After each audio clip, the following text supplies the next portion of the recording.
जो जीवन हम लोग जी रहे हैं, क्या वही जीवन की सच्चाई है या फिर जीवन की सच्चाई कुछ और है जिससे हम लोग परे हैं? क्या जीवन का लक्ष्य ईर्ष्या, द्वेष और सबसे बेहतर बनना ही है या फिर जीवन की सच्चाई कुछ और ही है? सो गाइस, आज हम एक स्टोरी की मदद से जानेंगे कि जीवन का असली सच क्या है। अगर आपको भी अपने जीवन की समस्याओं से मुक्त होना है तो इस वीडियो पर लास्ट तक बने रहें और मेरे साथ इस जीवन के सच को जानें। सो गाइस, कहानी को स्टार्ट करते हैं। बुद्ध के संग सभी के लिए खुले रहते हैं। बुद्ध संग का मतलब है कि जो लोग बुद्ध की शरण में आना चाहते हैं और उनके साथ रहना चाहते हैं और बुद्ध के ज्ञान को अपनाकर अपने जीवन की सच्चाई को जानना चाहते हैं। कुछ लोगों को बुद्ध बड़ी आसानी से संग में शामिल कर लेते हैं, लेकिन कुछ लोगों को वह एक दिन और रात शमशान में बिताने के लिए बोलते हैं। इसी तरह एक दिन एक व्यक्ति बुद्ध के पास आया और उसने बुद्ध के संग में शामिल होने की इच्छा जताते हुए कहा, गुरुजी, मैं आपका शिष्य बनना चाहता हूँ। बुद्ध ने कहा, तुम्हें मेरा शिष्य बनने के लिए एक दिन पूरा शमशान में बिताना होगा और वहाँ तुम जो भी देखोगे, जो भी महसूस करोगे, मुझे आकर बताओगे। उसके बाद ही तुम संग में शामिल हो पाओगे। वो व्यक्ति ये सुनकर घबरा गया। उसने बुद्ध से कांपती आवाज में बोला, गुरुजी, दिन में तो ठीक है, लेकिन रात में शमशान में रहना खतरनाक है। बुद्ध ने कहा, कैसा खतरा? वो व्यक्ति ये सुन घबरा गया। व्यक्ति ने कहा, वहाँ भूत प्रेत होंगे, वो मुझे पकड़ लेंगे, जान से मार देंगे या फिर मेरा जीवन नरक बना देंगे। भूत प्रेतों का खौफ उस व्यक्ति के चेहरे पर साफ दिख रहा था। पर बुद्ध ने कहा, क्या तुमने भूत प्रेत देखे हैं? व्यक्ति ने कहा, नहीं, पर मैंने सुना बहुत है और कुछ ऐसे लोगों को भी जरूर देखा है जिनमें भूत आ जाते हैं और उन्हें परेशान करते हैं, अजीब अजीब हरकतें करते हैं। इस पर बुद्ध ने कहा, फिर तो अब तुम्हारे पास ये सुनहरा अवसर है ये जानने के लिए कि क्या वाकई में भूत प्रेत होते हैं या नहीं। तुम एक रात शमशान में व्यतीत करो। वहाँ अगर तुम्हें कुछ ऐसा लगे कि वो भूत है तो देखना, और यदि ऐसा कुछ ना हो तो तुम ये जान पाओगे कि भूत प्रेत जैसी कोई चीज नहीं होती। इस तरह पूरी रात तुम जो भी अनुभव कर पाओगे वह सुबह मुझे आकर बताना। बुद्ध की बातों से वह व्यक्ति जिज्ञासु हो गया। व्यक्ति बोला, ठीक है गुरुजी, मैं एक पूरा दिन और रात शमशान में गुजारूंगा। बुद्ध ने कहा, ठीक है, अभी तुम स्नान कर लो और आश्रम में जाकर भोजन करके आराम करो। कल सूर्य की पहली किरण के साथ ही तुम्हें शमशान पहुंच जाना है। व्यक्ति के जाने के बाद बुद्ध ने अपने 4 शिष्यों से कहा कि वह व्यक्ति कल शमशान जाएगा।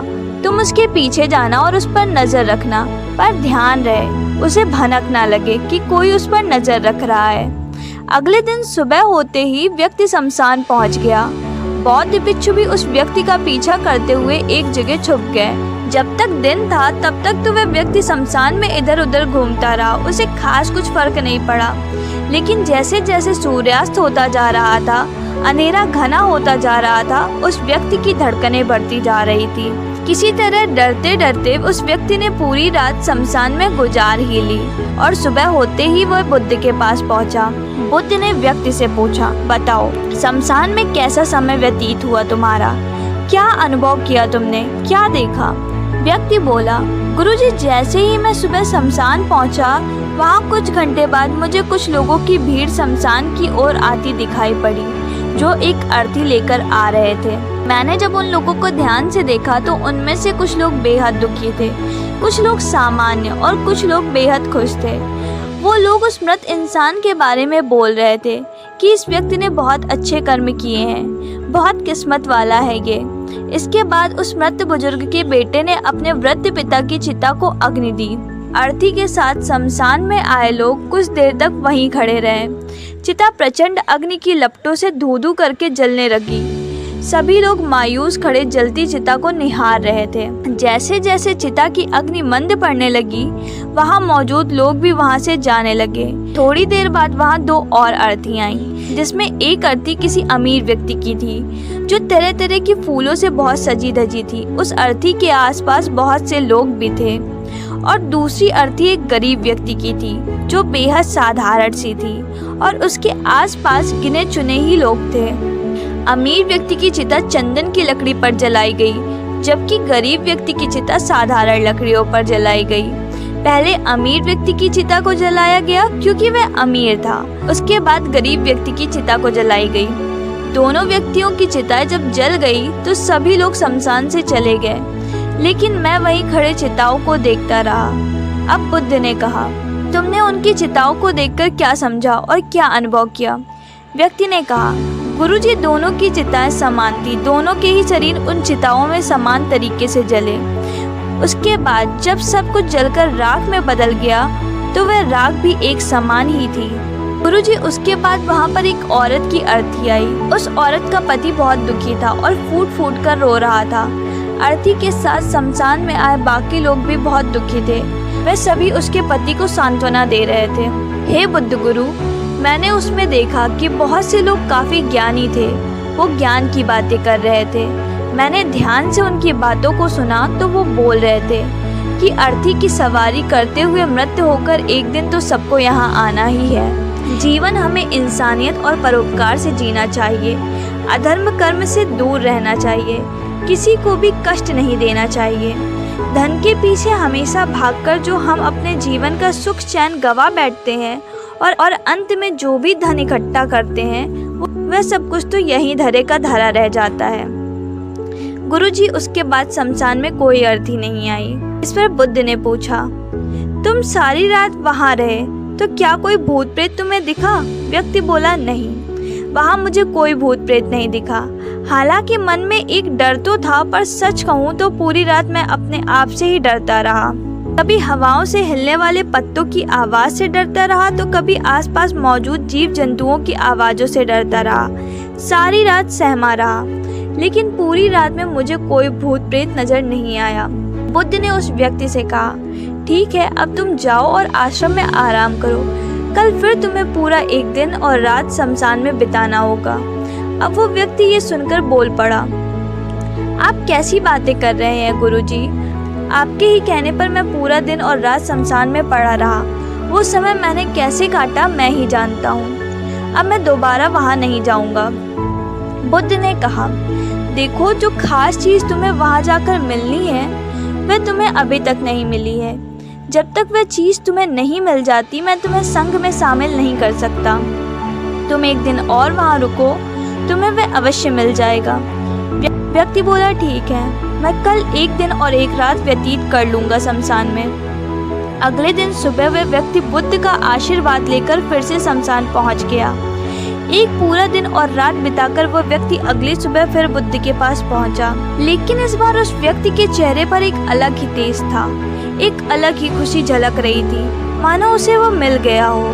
लेकिन बुद्ध उसके मुंह से सुनना चाहते थे, इसीलिए बुद्ध ने एक ही सवाल पूछा कि क्या तुम्हें वो चीज़ मिल गई? व्यक्ति बोला, हाँ गुरुजी, मुझे वो मिल गई। बुद्ध ने पूछा कि बताओ, तुम्हें वहाँ क्या मिला? व्यक्ति ने कहा, गुरुजी, मैंने जीवन का अर्थ समझ लिया है। मैंने वहाँ देखा कि कुछ लोग शाम को मुझे अर्थी पर लेकर आ रहे हैं। मुझे 4 लोगों ने अपने कंधों पर उठा रखा है। मेरे पीछे कुछ 15-20 लोग रोते बिलखते चले आ रहे हैं। मेरे पिता अर्थी के आगे आगे चल रहे हैं और कुछ लोग राम नाम सत्य बोलते हुए मेरे ऊपर फूल फेंक रहे हैं। मेरे सभी रिश्तेदार बहुत दुखी है। भीड़ में मौजूद कुछ लोग तो सिर्फ दुखी होने का नाटक कर रहे हैं। कुछ लोग मेरे पिता को सांत्वना दे रहे हैं। तभी कुछ देर बाद मेरी अर्थी को जमीन पर रख दिया गया और मेरे शरीर को उठाकर चिता पर लेटा दिया गया। मैंने ये सब दृश्य अर्थी पर लेटे हुए ही देखा। मैंने उस अर्थी से उठना चाहा पर उठ नहीं सका। मैं सांस लेना चाहता था पर सांस नहीं ले पा रहा था। मैं पूरी तरह से असमर्थ और विकलांग की तरह रहा क्योंकि मेरे अंदर सांस नहीं थी। मैं अपने पिता के गले लगना चाहता था लेकिन मैं उठ नहीं सकता था।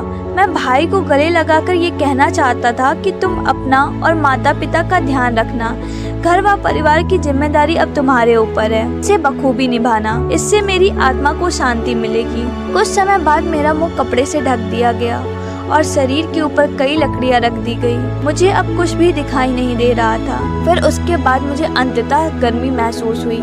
मुझे एहसास हुआ कि मुझे अब जलाया जा रहा है। धीरे धीरे लकड़ियों के साथ मेरा पूरा शरीर जलने लगा। मेरा दम घुट रहा था। मैं उठना चाहता था आखिर अग्नि ने प्रचंड रूप ले लिया और धीरे धीरे मैं भी उस अग्नि में पूरी तरह खो गया। पूरी रात मैं खुद को ऐसे ही जलता देखता रहा। मैंने देखा कि अंतिम रूप में एक राख बन चुका था। उस पूरी रात ना तो मैं डरा, ना ही मुझे कोई डर का एहसास हुआ। जब आंखें खुली तो एक तीव्र रोशनी मेरी आंखों पर पड़ी। मैंने देखा कि ये तो मैं हूँ, वो भी शरीर के साथ। मुझे बहुत खुशी का अनुभव हुआ। उसके बाद मेरे मन से ना जाने कितने ही भ्रम समाप्त हो गए और मैं आपके पास आ गया। बुद्ध मुस्कुराए और बोले कि तुम अब संघ में शामिल हो सकते हो, क्योंकि तुमने अब ज्ञान रूपी उस बीज को प्राप्त कर लिया है जिसमें शरीर को भूलकर स्वयं को जानने की इच्छा होती है। इसी ज्ञान की प्राप्ति के लिए तुम्हें शमशान में भेजा था, जहाँ अंततः तुमने ये जाना कि शरीर नश्वर है, नेत्रों से दिखने वाली हर चीज नश्वर है। शमशान में आने वाला हर व्यक्ति भी ये समझ रहा होता है, पर शमशान से वापस जाते ही वह सब भूलकर पुनः उन्हीं गलत क्रियाओं में लग जाता है, जैसे झूठ बोलना, लूट खसोट करना, अधर्म, लालच, लालसा, बुराई, क्रोध, अपशब्द, अहंकार, ईर्ष्या इत्यादि नाना प्रकार की बुराइयां। किंतु अब तुम्हारे अंदर ज्ञान का वह बीज अंकुरित हो चुका है, जिसमें हम जीवन को तब तक नहीं समझ सकते जब तक मृत्यु को निकट से नहीं देखा जा सकता। अच्छे स्वास्थ्य की कीमत वही समझ सकता है जो अत्यंत बीमार हो, या तो बहुत लंबे समय से बुरे स्वास्थ्य से जूझ रहा हो। ठीक उसी तरह जीवन का महत्व वही समझ सकता है जो मृत्यु से रूबरू होकर आया हो, या जो मृत्यु को समझ चुका हो। अब तुम्हें इसी बीज को लक्ष्य बनाकर ध्यान की मदद से स्वयं को और ज़्यादा जानना है और ज्ञान की उस सीमा तक पहुंचना है जिसे जानने के बाद कुछ भी शेष नहीं रह जाता। कोई इच्छा, कोई लालसा शेष नहीं रह जाती। मन हर विचारों से मुक्त हो जाता है, सब शून्य में समाहित हो जाता है। मन में जिज्ञासा का कौतूहल शांत होकर ज्ञान रूपी शांति में बदल जाता है। यहीं से परम शांति, सुख, सुकून का आनंद एवं अनुभव प्राप्त होना आरंभ होता है। सो गाइज, आज आपने इस स्टोरी से क्या सीखा, कमेंट करके ज़रूर बताना। और अगर आपको ये वीडियो अच्छी लगी हो, आपको इस वीडियो से जीवन की सच्चाई का पता चला हो, तो इस वीडियो को लाइक करना।